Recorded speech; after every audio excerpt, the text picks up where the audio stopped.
Welcome one and all. Step right up and get your tickets for another moment in gaming history. Hey guys, welcome back to the channel, or if you're new here, welcome officially to the channel.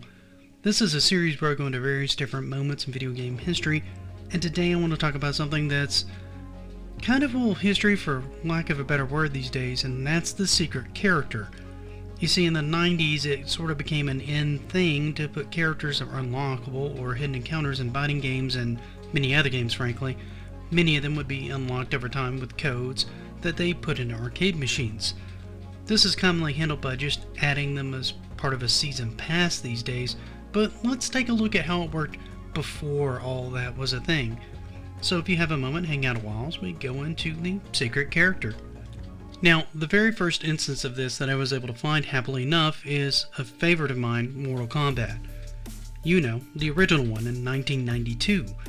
I'm referring to none other than Reptile, who was a green-clad ninja who was originally just a palette swap of Scorpion and Sub-Zero.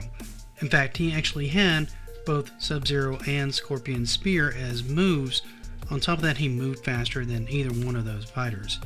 He was a joint concept between Ed Boon and John Tobias, the original creators of the game, as they were trying to think of a character that would be, say, cooler than Scorpion, and in a single evening they had him finished.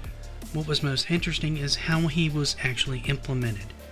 Sprinkled throughout the game were hints that would show up like "Look to La Luna" and "Perfection is the key." Also, "Blocking will get you nowhere."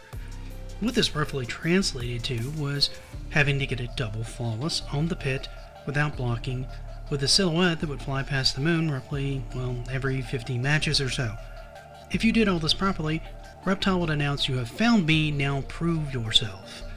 At this point, you would be portaled to the bottom of the pit, which you could normally never go to, and there you would fight one of the absolutely hardest matches in the game.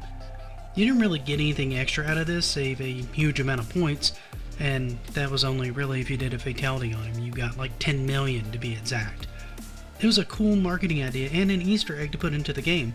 It kept people talking about how to do it and trying to figure out the clues, and people just talking about how awesome it was to get him to appear, along with how difficult the fight really was.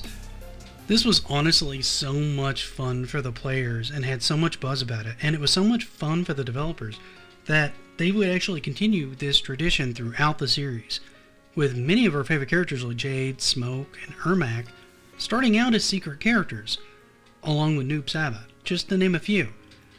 And it wasn't long before more and more games were actually adding in secret characters. Marvel vs. Capcom 2, for example, had tons of unlockable characters. The Tony Hawk series would actually get involved with guest characters like Spider-Man, Wolverine, and even Doomguy, just to name a few.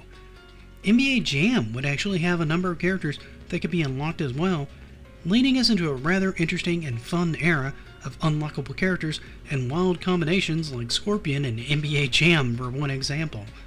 Some games would even have all new difficulty modes, like going through the game as Tofu in Resident Evil 2. These days, these kinds of things are less built into the game and more paid DLC, even if they're in the game at all. In my opinion, it would be nice to see a resurgence of this kind of addition back into more modern games as fun Easter eggs or achievements for people to aim for. However, what do you guys think of secret characters in video games? Did any of you ever have a favorite game that had them included? Do you have a favorite one?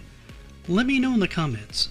While you're there, if you could do me one more favor, please leave this video a like.